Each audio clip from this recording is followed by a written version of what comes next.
What does it take to make workshops work? And how can we facilitate collaboration that sticks and leads to results? My name is Miriam Hatness, and with the Workshops Work podcast, I'm on the mission to find the magic ingredient that make workshops work. Today with me on the show is Laura Beckingham, and we're talking about systemic coaching and constellations and how you can use them in your organizations to make collaboration stick. And by the way, if you don't have pen and paper at hand, visit workshops.work and download my free one-page summary. And now lean back and enjoy the show. Hello, Laura. Hey, Miriam. Welcome to the show. Thank you. After I saw you at a gathering of Kirsty Lewis the other week, I was so full of awe with the calm that you brought to the group and this positivity when you introduced the systemic constellation and systemic coaching that I thought, I want you on the show. And here I am. To share it with the larger audience. And before we dive into that, maybe you can give us a brief introduction of what you do, because I saw on your profile that you're calling yourself a guide and a coach. And I'm curious to hear, what does guide and coach mean, and where's the difference to a normal facilitator? Yeah, good question. So I call myself a coach. I call the business that I run a space within a coaching organization, because the work that we do is predominantly with people in big business. And I used to work in big business myself, and I used to buy that stuff as a head of learning and development. And I know that that's what we used to feel comfortable buying, because we kind of know what that is, right? And the world's changed a lot since then, but still organizations seem to understand that when they work with coaches, they're working with people that will partner with individuals, teams or groups to, support them in kind of unfolding what's going on in their life. But I'm very careful about using the word, because I often describe myself as, one of the things I say often is I am not a traditional executive coach, even though I work as a coach with executives, because I'm not interested in things like goals and targets and stuff like that. Or I mean, I am, but I assume that the person who's doing the job already knows how to do that. And people seem to come to me for something deeper. It's much more about, who I am in the world, how I am, what's unfolding, what might be keeping me stuck. And these people are all people who are on every kind of measure, I guess, really living a big life, right? Successful, content, people giving lots back, and still they know that there's more that they can offer. So I guess the guide bit, which I hold very lightly, really sort of signifies this sense of walking alongside, partnering with, shepherding, but not, hand-holding. And really systemically, interestingly, when I'm speaking about it now, it's about being being the right size, being the same size as these people, no bigger, no smaller, just a coach, just a guide. I just have a perspective and an offering.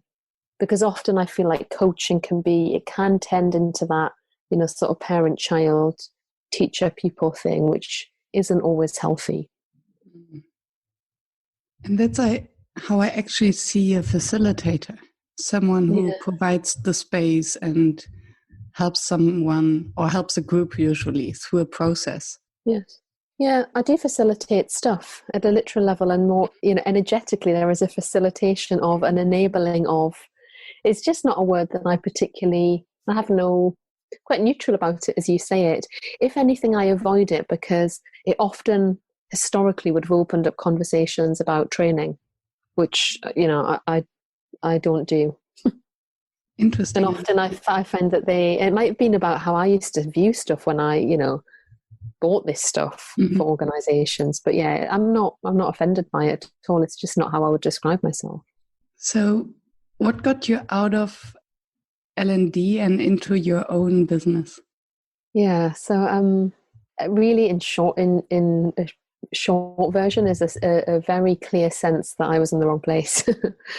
And the context wasn't big enough for me. And I worked in big corporate business. So it wasn't that there were small organizations, tens, and in one of them over 100,000 people.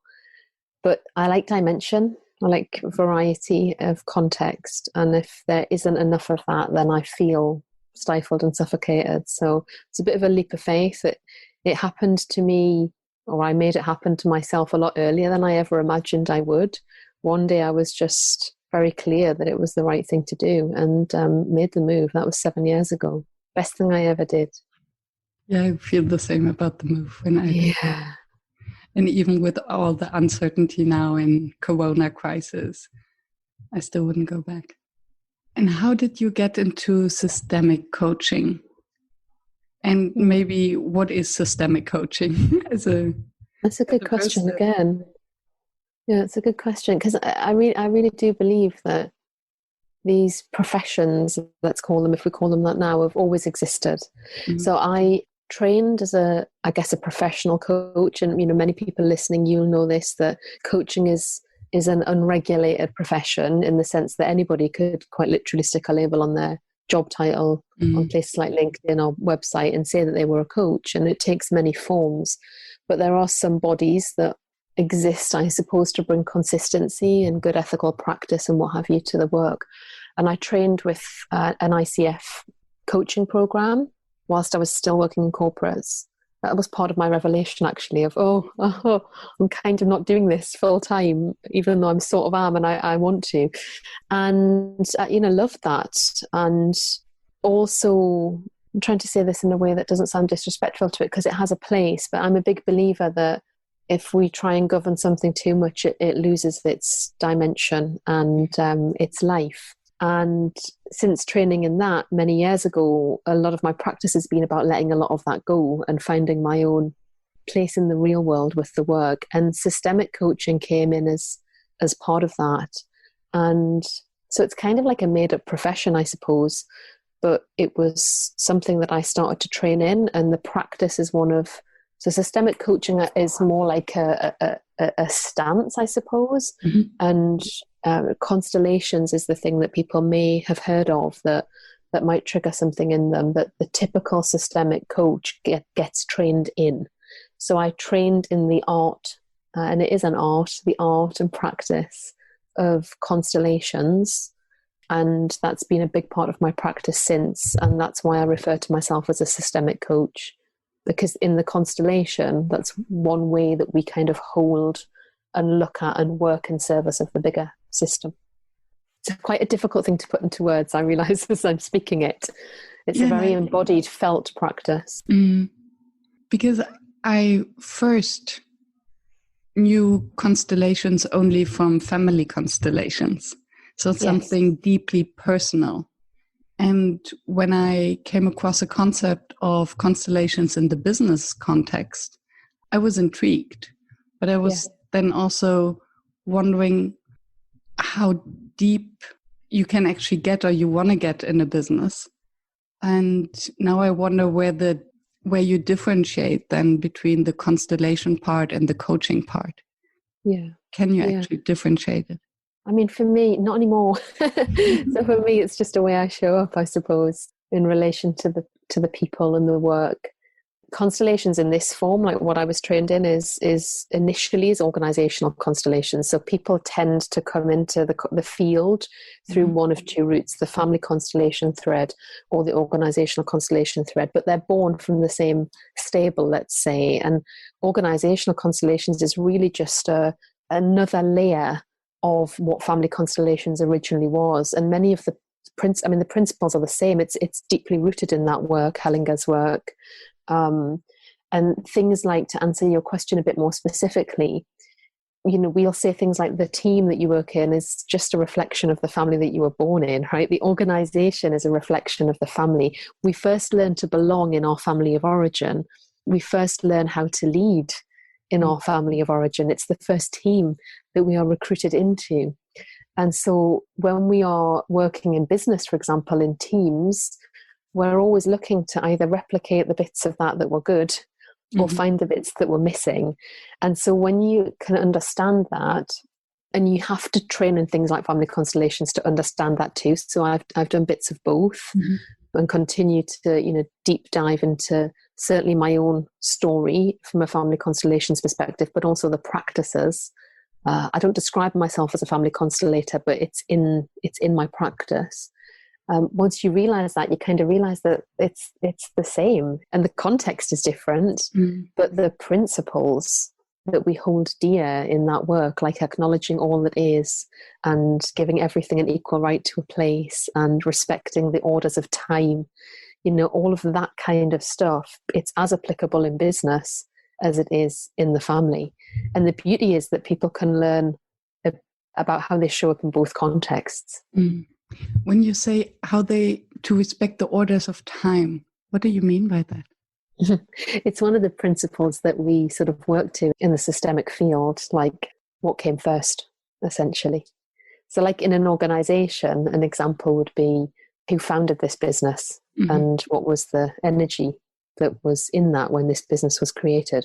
Who did the job I do now before me? Who occupied this seat? Who sat in this chair? In family terms, it's like, honoring our parents, our grandparents, the elders, because they came before us. And to what extent is it important to hold on to this hierarchy of time and who came first? And to what extent is it actually holding back, especially when we talk about change, when we talk about transformation? So how do you disentangle that? Or what are the other principles that then complement this one? Yeah, a good question. I'm really conscious with this field that it's massive. So as you ask the question, I'm like, where to go actually I'm holding the whole system of it as you speak. If I answer that specifically about that piece around time, I guess how I would describe it is it's like we have to honor it in order to be able to move forward. Like we have to do both. We cannot move forward if we don't. We might think we are moving forward, but unless we are honoring everything that's already been, we can't possibly move forward. That doesn't mean keeping it the same, but it does mean honoring it, respecting it, holding it, taking it with us as we go. And very often in business, we forget that. Because exactly, we want to, let's, wipe the desk clean and start again, new broom, all of that type of energy. Yes, forward momentum, movement, change. This work is in service of that. It's in service of flow. But it understands that you can only do that healthily and well in a sustainable way if you are able to take what's gone before with you. And that doesn't mean everybody in the business needs to know, all the ins and outs. It's more of like an energetic thing than anything else. But yeah, it's really important. And I still struggle with the core concept of this systemic coaching. So you mentioned a few core principles that you would apply, and you mentioned that it's seeing the organization like a family. Well, yes, not quite so literally, but understanding. Yeah. To what extent would you then really reveal that, or is it something underlying, or are then the participants, when you do such constellations or such systemic coaching with your clients, do they have to bring their family thoughts and history into the session, or is it something that kind of is below the surface? It depends. Again, it depends on the context. I think if I just step back from that question and then I will come to it, working systemically is about working in service of the whole and seeing the whole, allowing the whole. So in traditional coaching, where you might have a coach and a client, and like, I'm working with you and everything that we do is about you and what you need and what you want and what you get. As a systemic coach, it might look the same in terms of a one-to-one relationship, but what I'm holding is, yes, I'm working with you and for you, and with and for, not necessarily with, but alongside all of them and all of it. So it's kind of in service of more. And I personally name that with the client, right? Like, I'll be saying up front, my job here is to enable all of it, and I work with you. And yes, that's going to have a good effect for you. But if we're doing the right work here, it'll have a good effect for all of it. So it opens up a much broader field. So it basically means to not only look at the person you're coaching, but this person in the context of the entire system this person operates in. Yeah, exactly. Which, of course, is multiple systems. It's a team, it's a business, it's a family, it's social settings. So, that can feel a bit intimidating, but it doesn't need to be massive either. We're just acknowledging the fact that as people, we live in this interdependent context, that everything is connected, everything is moving and changing all the time. And really, unless we make some space for that inside ourselves and in the work, then we're only ever going to be doing something that in the short term might look great, but it's never going to really have a sustainable effect. So how do you practically do that? So for instance, let's say an executive, a CEO comes to see you, and because he or she struggles with leadership, things are not working as they wish they would work. I think this is why they would call you in the first place, right? Yeah, not always though. It's not, most of the time it's this sense, for me in my work, most of the time it's people that are actually doing really well, and yet inside there's something niggling, like they have a sense that they could do more. They have a sense that there's a little part of something that occupies their attention, that means their full attention is not on, what's happening around them. So it's often a much more amorphous. Like it's not, very few people would come to me and say, I have a specific issue with, and I need support. But yeah, it's broader. But that would get voiced, and then I guess we'd commit to a series of work. And typically with clients, I say, let's begin and see where we get to. 1 session, 3 sessions, 30 sessions. Typically what happens is that people work with me for a long period of time because of the nature of the work, I suppose, in terms of the amount of stuff it can tap into. So that's the sort of agreement to work systemically. And I'd have a conversation with them that says things like, I would say everything is welcome here. Your organization might be funding this. It might be part of you being on a talent program. But just to be clear, whatever is going on in your life is welcome. It's all welcome and it's all relevant.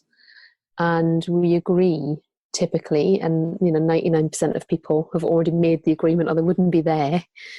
Most of my clients would then say, yeah, great, okay, and we start and we begin, and then we see what unfolds from there. And then sometimes we go into a specific constellation if there's a specific topic that feels like a constellation, which is a spatial map, essentially, either desktop or embodied, would be useful. Then we might constellate it. But as a systemic coach working with them, I'm always holding like an inner constellation and always inviting them to tap in to what they know beyond the information in their head. So that includes things like in their body, but also like at a field level. So I might ask questions like, as we speak of this, who are you thinking about? Or who's coming into your mind? Oh, well, it's funny you say that because I've been just thinking about my father. Oh, that's interesting. So if we asked him what he had to say about this, what might he say? So it shows itself, I guess. The field does the work for us. And how do you then go about, you mentioned the constellations a few times, and then you mentioned the desktop constellations as well as your internal constellations. So what do you mean by that? And how can I imagine it? Yeah, so I would say that being a systemic coach is a stance and like an attitude, an energy, and physically constellating. So people might have heard people mention constellations, and we've talked about it today. Physically constellating is one expression of, or one way of looking at the system. And the physical constellation takes many forms. More classically, it's embodied. So what would happen is a person, let's say the client, has an issue, a question that they want to explore. They are in a room with other people in a group setting. This person stands up and says, I've got an issue I want to explore. As the facilitator, I sit with them or stand with them and we refine the issue, come out with a question that it is that we're exploring. And then we essentially identify elements of the question that feel relevant. So somebody might have told a 5-minute story, but you heard them mention their mother 6 times and their anger. And so we might represent the mother and anger in this constellation. And in a classical form, we do that through people. So we'd ask the others that were sitting in the circle, the witnessing circle, or whatever you want to call it, who here wants to, or who here feels like they are already embodying the energy of the mother. Somebody might put their hand up very clearly. This often happens, and say, it's me. Or we might say to the client, choose somebody to represent your mother and choose somebody to represent anger. So again, depending on what's happening with the question, sometimes it reveals itself, sometimes we select it. And then you essentially ask these elements or get these elements into arrangement with each other in a physical sense. So standing in relation to each other with distance and orientation, and then reporting on what is it like from this place, what needs to be said from where you are. And then we'll add in other elements, and perhaps other things will just arise. And all of a sudden you have 6, 7, 8 more, sometimes less, people representing energies of people or things, inanimate objects too, in this constellation, which are all relevant to the question that the client had. Some of these are things the client already knows in their mind. Some of them are things that actually weren't apparent, and suddenly, wow, okay, I'm really surprised that my mother-in-law is in this too. Okay, that's curious. What's going on there? And so the client is able to see their question in a spatial, more dimensional manner. And it sounds weird. I know it sounds totally weird. And, you know, for people who've never seen this, it's like, yeah, right, whatever. You know, it can sound like crazy. And yet in hundreds of these, I've seen it so many times, right? As a facilitator, as a representative, holding energy for something else, as a client taking on my own work, it is extremely reliable, because what it taps into is this quantum field, you know, this shared collective energetic field that we all operate in.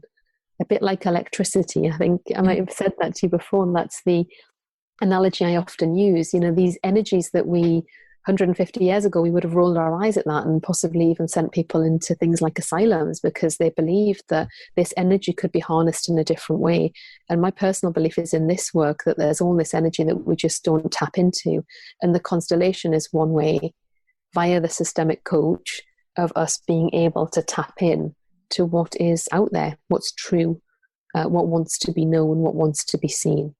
So that's a classical constellation. And you can simply do versions of that where people might constellate on their own and stand in places for the different parts that want to be explored. Or sometimes I work virtually a lot with people all over the world, and, you know, not even on screen. And I might say to them, have you got some things that you could just grab, like Post-it notes or paper clips? Okay, let's put a paper clip out for the brand. Let's put a paper clip out for the customer. And let's put a paper clip out for the P&L. And what happens? Oh, well, I noticed that.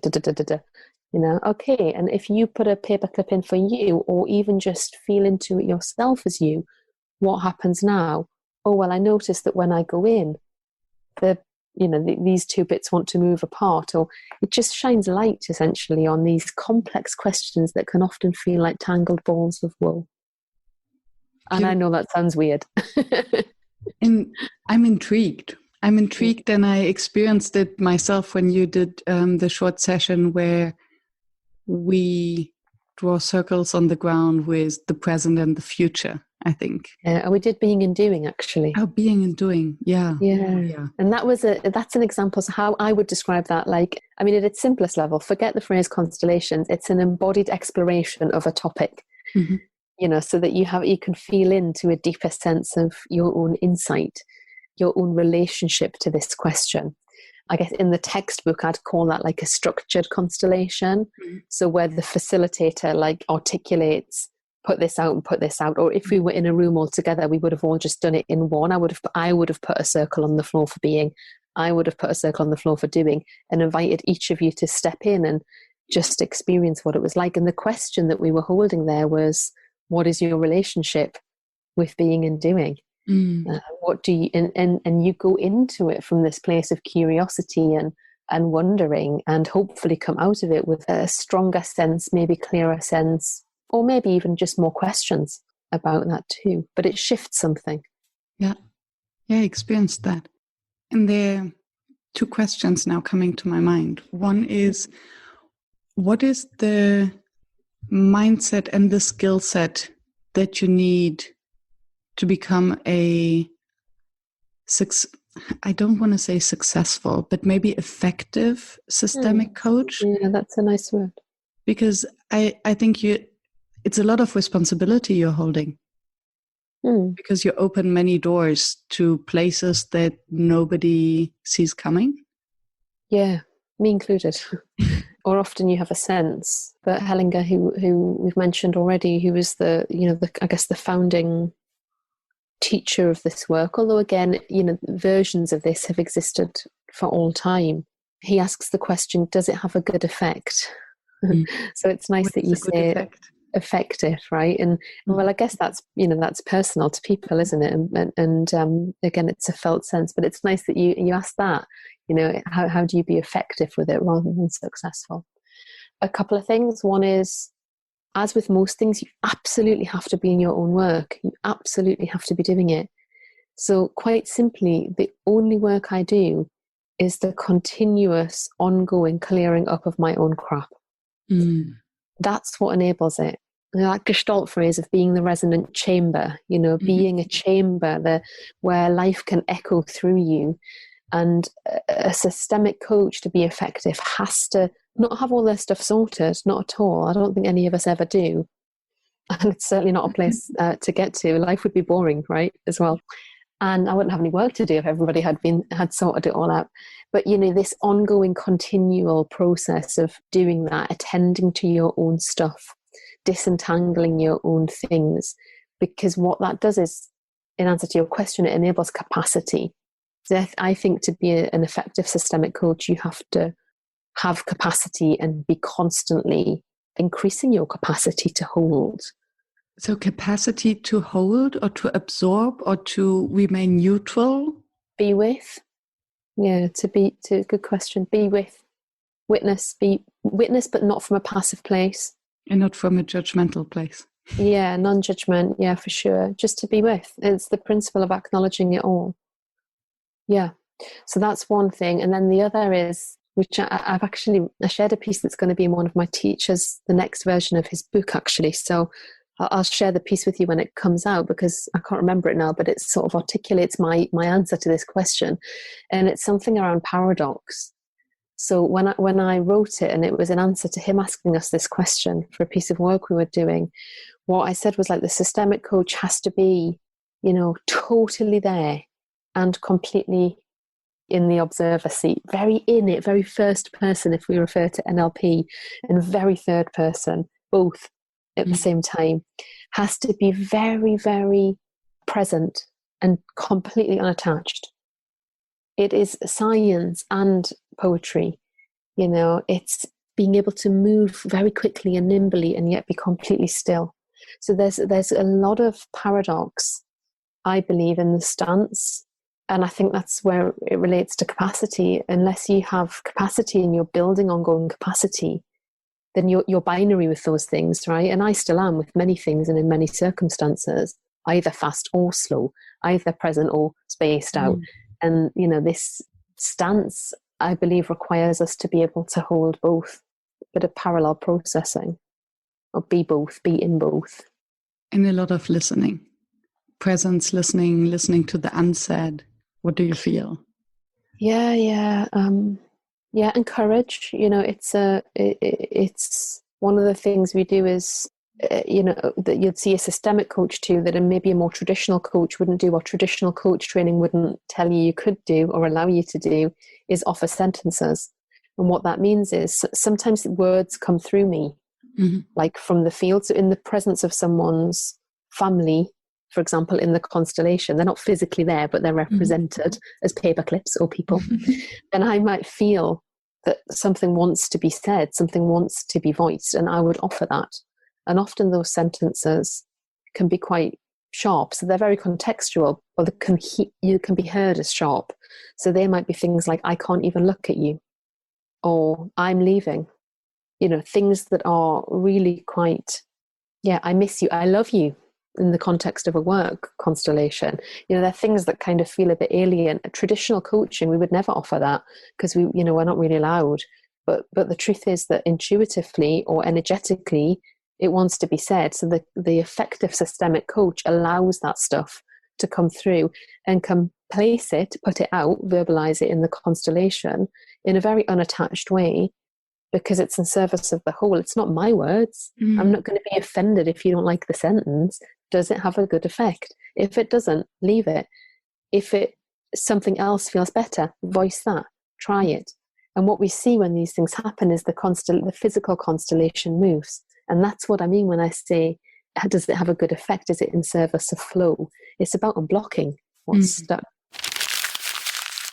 Hi, this is Andrew. I'm a facilitator and head of customer success at Session Lab, the dynamic workshop planner tool. More than 30,000 facilitators, trainers, and coaches use our workshop planner tool and save time and effort in the design process. So, how do they do it? Our drag and drop agenda builder makes it easy to transform your ideas into high-quality workshops, and the timing of your agenda automatically updates when you make changes. You can collaborate in real time with your colleagues and easily share professional-looking printouts with your clients. And if you need inspiration, you can check out our library of more than 500 activities and exercises and simply drag the ones you need right into your workshop agenda. So check out Session Lab to save time and effort in your workshop design process. And now get your first 2 months of Session Lab Pro absolutely free at sessionlab.com/workshopswork. When you unblock something, this means something flows, but then does it flow into a good place?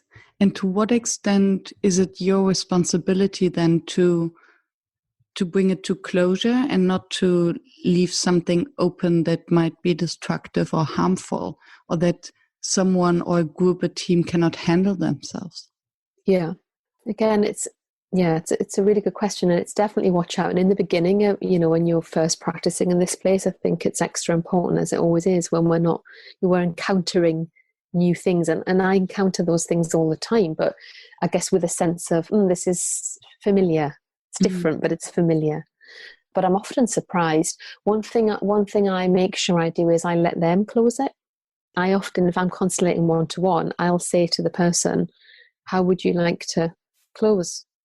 How would you like to deconstruct this? So what we're looking for in a systemic frame is that although it can feel massive, we're really looking for incremental, nuance, small movement. And an effective systemic coach, facilitator, we're not looking to solve, right? We're just looking to just a small step forward, one step towards better. That's something one of my teachers says.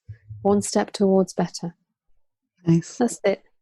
And so, it's really, as it always would be in this work, the same, being aware of things like triggers for people, being very careful if you get into the realm of explicit or more implicit trauma, having a good sense of your own embodied stance and your own embodied practices so that you are able to read beyond just the words that are being said. If you're working with a big group, having a good co-facilitator alongside you who can, kind of almost hold the perimeter and maybe spot, because you sort of end up with eyes in the back of your head. But certainly in the early stages, it's a bit like, how do you, if you're good and you can open it all up, what do you do once it's opened up? So taking care of that in the ways that you would in a more traditional sense too. But also the field, trusting the field tends to take care of itself, really. And if we honor it and acknowledge all the bits that have shown up and, make a deep bow, I guess, to the field for trusting you with it, then it tends to look after you too.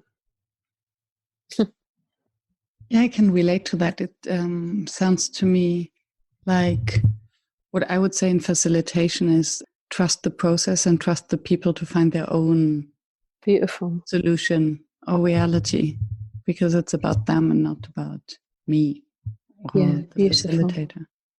And I'm like this in other work too. Well, I mean, it's kind of this is sort of implicitly my stance, so I'm not sure if there is separate work anymore, but this is not where we might have wanted it to get to, but is this enough? Might not be where your head wished for it to go, but is it enough? Because you can't go on forever. And also in the literal constellation, if you're, mapping or working with people as representatives, the energy doesn't stay around forever. So it sort of tells you itself when it's finished. It's sort of like it kind of goes, it's like as if there's a collective out-breath. And how nice that is. Because before you mentioned that you're not pursuing a goal or try to achieve something specific. So you do have the permission of freedom to let it end whenever it needs to end. Whereas in a traditional workshop, I often feel that, especially after the lunch break, somehow the energy is gone and everyone feels like, now we need to get to the end. And then, or especially when it gets difficult to really close it and stay with it instead of. And as a systemic coach or facilitator, it gives me like loads of permission to go, okay, right, we've just come back from lunch, the collective energy is low. Who's tired? Put their hands up. Who's got a headache? Put their hands up. Okay, what should we do with that? So it enables, I work very emergently. I rarely have any form of agenda, because we don't know what's going to be there. And so this work kind of almost has its own life, and it can be addictive because of that. So that's the other thing, right? Constellation isn't always required. Something else is often required, like sitting in a circle, having a conversation, or going outside and getting some fresh air. So I don't constellate. If you were a team and you were in a day with me, we probably would do, if we were in a team coaching setting, 1 or 2 structured constellations, and it would be part of the fabric of a day. And I rarely do those big phenomenological people representing all these different elements. I rarely do that.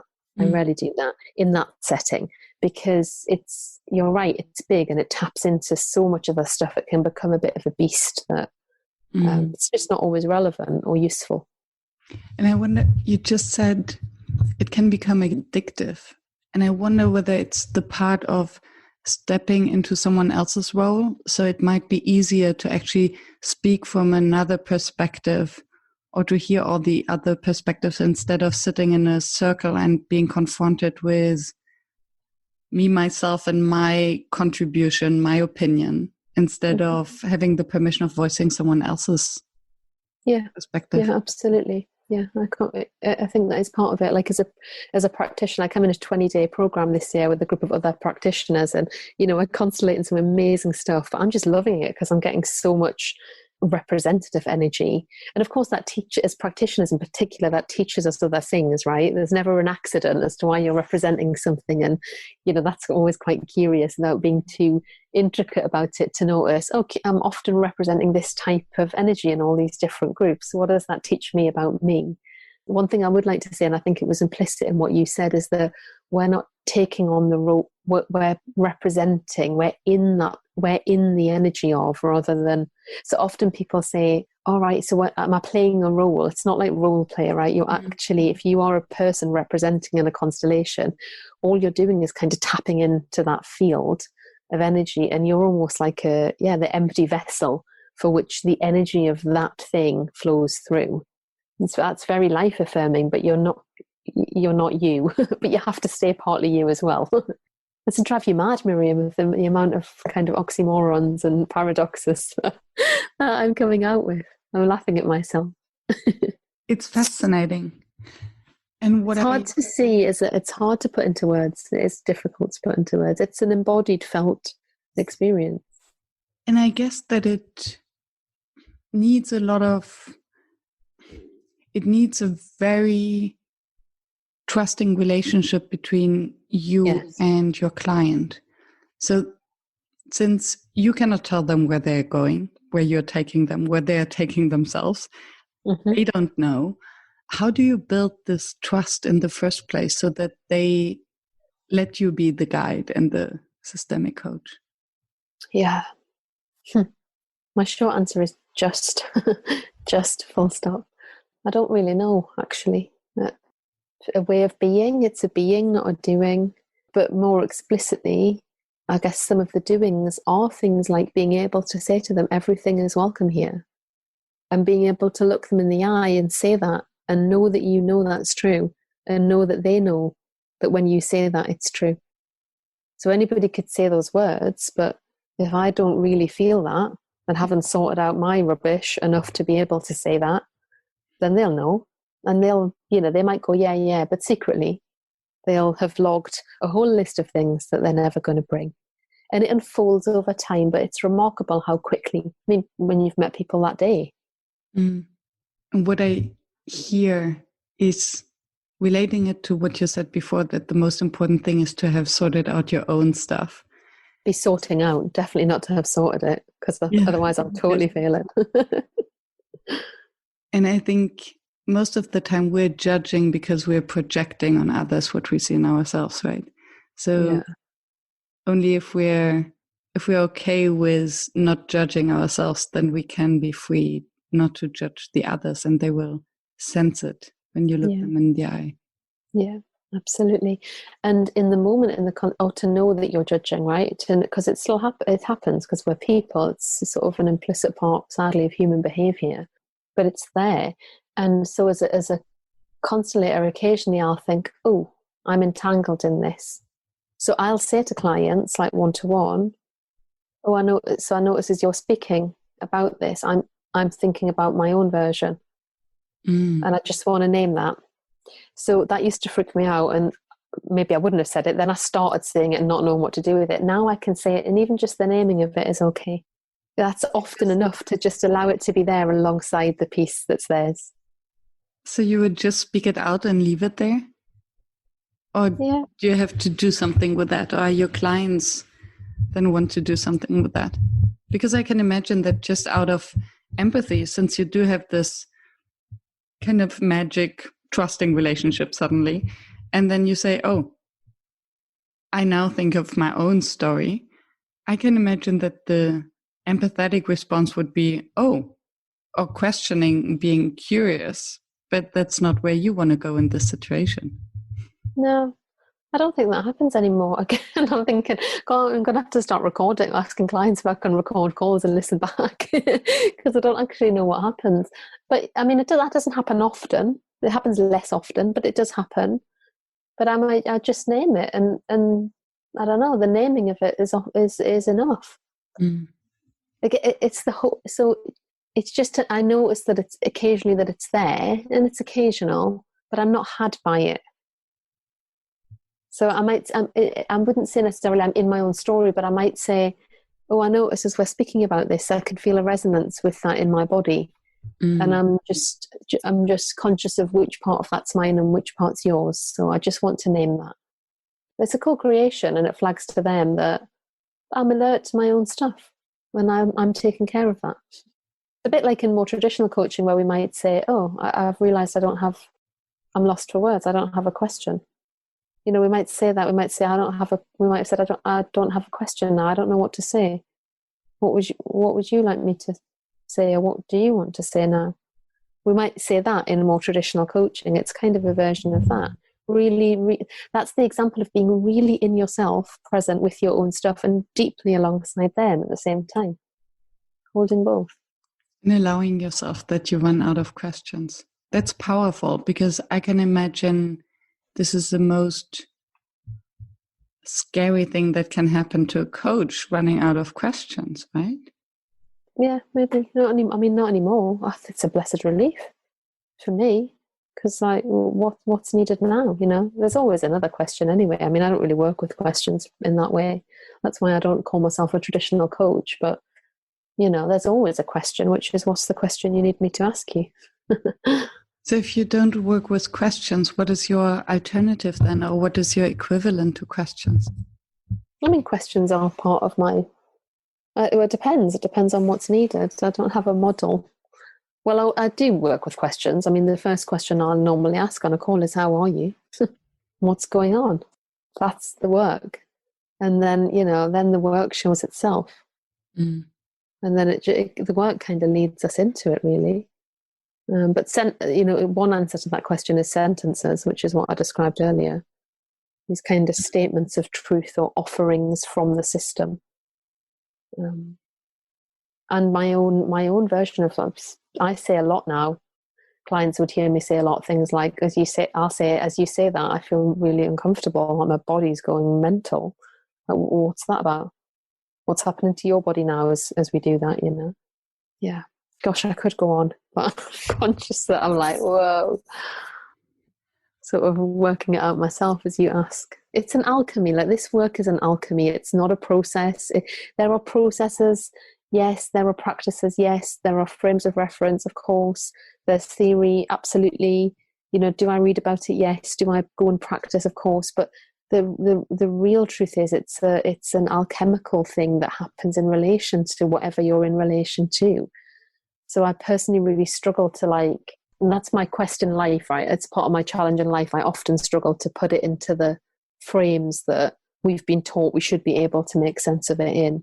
It's like it's deeper than that. It's like much more dimensional and deeper, which is why people often call me a witch, right? It's the reality, and people do. My clients do. So do you take it as a compliment or as a? Oh, sure. Yeah, I mean, well, just as a truth. Mm. And what they're saying is that they're saying when they say that they value what I'm able to show them is there in the field. And they value that I can be alongside them in the discomfort of that, or the pain of that, or the excitement of that. That's all they're saying, really, when they say that. And they're also saying, I trust it, as in I trust the field. And I trust you as a steward of that. That's what they're really saying when they say that. According to you, and not necessarily to apply to constellations, what makes a workshop fail? Agendas. Predefined agendas. Predefined agendas or predefined goals?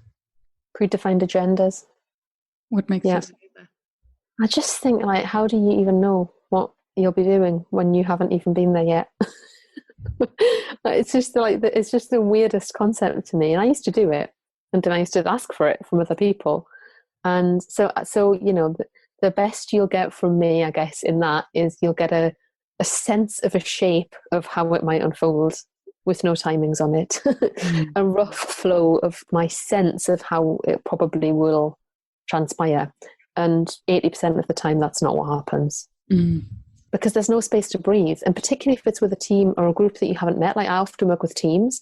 If it's a team that I haven't met, and I might have only met the leader of the team, let's say, or the HR director, I haven't even sat in a room with them. How on earth can I know what's needed?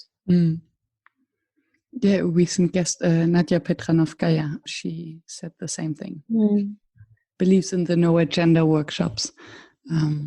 Totally. I mean, I also don't call it a workshop. Yeah. Because I think that even that just is synonymous with, there's going to be a plan. And I learn some things, and I'm like, whoa. Let's just spend some time in a room together, and see what happens. So when you work with an entire new team or group that might not be familiar with the way you work, what would be one of your favorite exercises or things you do with them in the beginning? Yeah. So 99% of my work is referral anyway. So they've probably heard from a colleague of theirs. She'll put you in a room or in a field and do some weird stuff, and you'll learn some things. And then they're like, okay. So that's typically, so they've already sort of come with the sense of, I've got no idea what we're doing and I'm kind of in. And it makes them frightened and excited at the same time, A couple of things I love to do. I mean, one is a check-in, a good check-in, which is, for me, sitting people in a circle, no table, never a table. I will never have a table in a room, always a circle of chairs. And beginning with, I always start a day with that, even if it's a team I know really well. But before we speak anything, we do an embodied practice to connect with ourselves. So that could be a guided meditation from me. It might be some breath work. It could just be simply taking 5 minutes in silence, in stillness, and then saying something about what's going on for you. So I use different frames for that. Sometimes I say, how's your head? How's your body? How is your spirit? don't use the word spirit in business. No, definitely use the word spirit in business. Or I might say, who are you and how are you? You know, something really simple, accessible, but also like a bit like, oh, this is kind of already going somewhere that is a bit edgy and a bit weird, but we seem to all be doing it, so I'm kind of going to go with it. And of course, setting the tone of safety in your own energy body as you begin that is so important. And then something else I like to do with teams, if we're working in a sort of deeper, more systemic way, is a systemic exercise where we might do like what I would call standing in relation to, placing a representative object, a piece of paper even, in the middle of the room and writing the word team on it and saying, if this piece of paper represents this team, I'd like you to find a place in your physical body, distance from and orientation to, in relation to it, that somehow represents the truth of where you are right now, how you feel right now, what it's like to be you right now in relation to this team. And of course, in the beginning, I work in global banks, I work with law firms, you know, really intelligent people who often spend a lot of time in their heads, but secretly they don't, because secretly their body knows. And they kind of go, oh yeah, this is a bit weird. And I'm like, okay, well, just start moving your body and see what happens. By this time, we've probably already agreed that it's going to be weird. So that's just implicit. And I'll call that out and joke about it and stuff. And within a few minutes, they're like, okay, you can see them choosing to stand here. Okay, and I'll say, well, just check that feels right. Okay. Yeah, okay, I'll go with it. And then I would like each of you to say something, 1 or 2 sentences about why you stood where you stood. I'm stood here because this thing is all I look at all day, every day. And actually, do you know what? As I stand here speaking of it, I'm really angry. Okay, great. And you? Yeah. And so what happens is truths suddenly start flying out into the room. And then we can do something with that. So that kind of exercise, that's an example of a structured, very light structured constellation. And have you ever had to deal with judgment coming out from the group? Because I can imagine all the time. So how do you then enforce the rule that everything is okay and everything is allowed? Well, by acting on that. So everything here is a choice. If you don't want to be here, you can leave. You know, you don't need to be in the room, but we have an opportunity in the room together to try something new, to see something different. And I often say things like, this is not going to be 8 hours of agendaed content with screens and, you know, slides and presentations, and that's probably both a blessed relief to you and terrifying. But perhaps we could just agree to give it a go and see what happens. And I've never had anybody go, no, absolutely not. Most people go, all right, okay. Give people the space. Name the part of you that doesn't want to be here. In check-in, that's something I often do in check-in. Name the part of you that doesn't want to be here. Say something. If this is irritating you, name it. So then maybe they don't. So then I'll say, who doesn't want to do the exercise? Okay. What do you want to do with the fact that you don't want to do it? Well, I'm going to do it anyway, even though I don't want to. Okay, let's do that then and see what happens. I just imagine the situation that someone says, okay, stand here. I look at the paper that says team, and suddenly I realize that I'm really angry.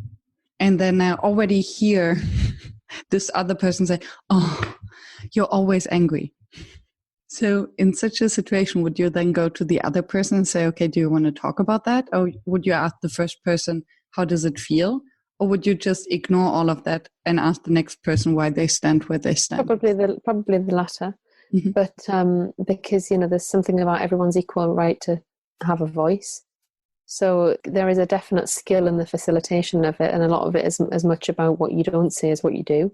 One of the biggest risks in this work is that you over-facilitate it and get yourself down a rabbit hole. No, I mean, that's not what we agreed we were doing. We agreed that we were, but attending to all of it, giving all of it like an equal right to a place, right? It's all valid.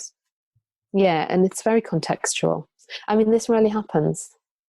This rarely happens because there's something kind of in the holding of the field that, and the way I would set it up, which again is different every time, but I would have said something about that. Not much, but said something about what we're not going to do is unpick why people feel how they feel. Just kind of stand in the truth, our own embodied truth, and we're just going to put it out.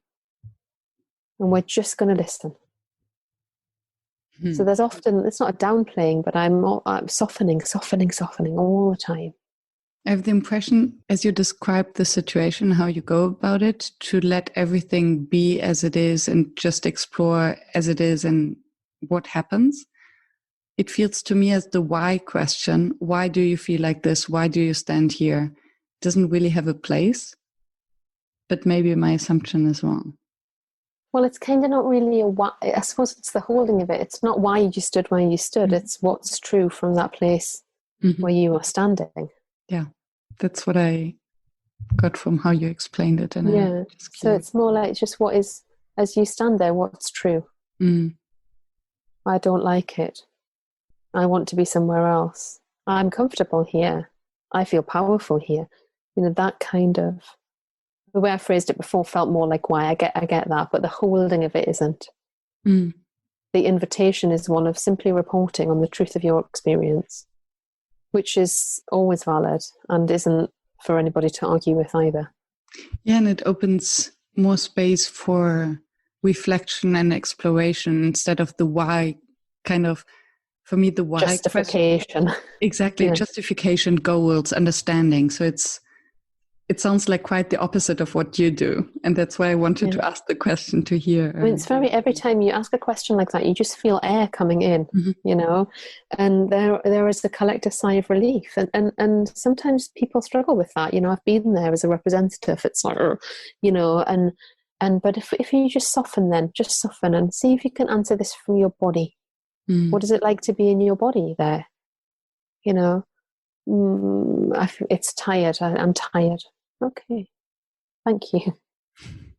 You know, and we might get into bigger discussion, and there's often, you know, in groups with typically very senior people in very big businesses, everybody wants to say something. Great. That means there's a lot of energy for the topic, you know, and I love that as a facilitator. And, you know, so if they want to have a discussion, they almost start facilitating themselves.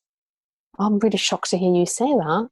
That really hurt. I feel it hurts my heart to hear you say that. Gosh, I had no idea. But I'm really sad. What's my job in relation to that?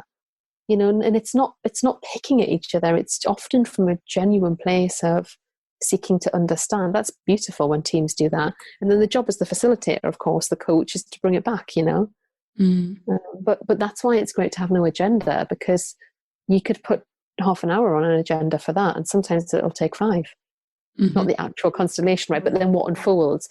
Actually, as we go to lunch, can we pick this back up when we come back? Sure, we can. Back in the room, sit in the circle. What do you want to do with what came out of that constellation just there? Would you like to maybe go into some smaller groups and just share your thoughts on your felt sense of what you're left with from that? And then let's reconvene and see where we go. Okay. So it's like, you know, I guess as a facilitator, it's beautiful because it's very, you know, really in co-creation with them for what they need and what their system needs, which is not mine. I'm just the coach coming in, and I'm just lucky enough to get some insight into your world for this time, and then I leave it with you because it's yours, not mine. If you were a hashtag, what would you be? Probably something with about 600 characters in it, evidently. Actually, I use a hashtag, so I'll share that one. Calm down, wake up. Which is a podcast I have as well. But the idea is one of, you know, we get still, not to be still. We get still so that we can actually wake up to what life is asking from us. Beautiful. Thank you. And as time is running, is there anything that you have the impression that we haven't talked about, touched upon, that you would like to share? Oh gosh, it's a dangerous question to ask me. I mean, yes and no, always with this work, right? Because the field is massive, and so there are so many ways so many routes that you could go down. I think what I'm left with as we're speaking is to really say that 2 things. One is that the constellation is a doing, and the stance is the being. And you can't do the doing unless you've got the being. But you have to learn the doing to get the being, if that makes some sense. And the other is just to honour the origins of the work, I suppose. Hellinger's work, Family Constellations. It's not the original route through which I came into this work, but it is the route that I am more deeply in inquiry and in discourse with at the moment, and have been for some years. So they're kind of one and the same, but I don't know that you could. I think it's really important. You can, of course you can, but it's really important if you are curious about being a systemic coach in organizations and organizational constellations, that you find a way to dip into, learn from, and attend to the family constellation stuff, both as a practitioner, but also in your own world.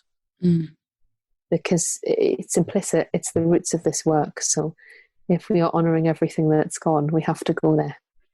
And this perfectly closes the conversation, because that's where we started. Yeah. If someone fell asleep after minute 1 and now thinks, are they still talking about that? Because also I teach yoga nidra, so I've got one of these voices that apparently puts people to sleep, which I take as a compliment, but isn't always useful. I didn't mean it in this sense. It does happen. What would you like this person to take away if they don't have time to listen to the hour again? And am I assuming that they're a facilitator, a practitioner? Yes. Work. Yes, most of them. Facilitating collaboration. Okay, it's not my phrase, but it's one that served me so well, so I'm going to share it and pass it on with love from a dear supervisor of mine back in the day called Patrick. And I used to resist structure and timing and everything, always, right? And he said to me, Laura, banks are the walls that allow rivers to run deep. So there's something about not becoming suffocated by structure and process, but finding the banks that allow the work to unfold. Striking the balance on that. Beautiful.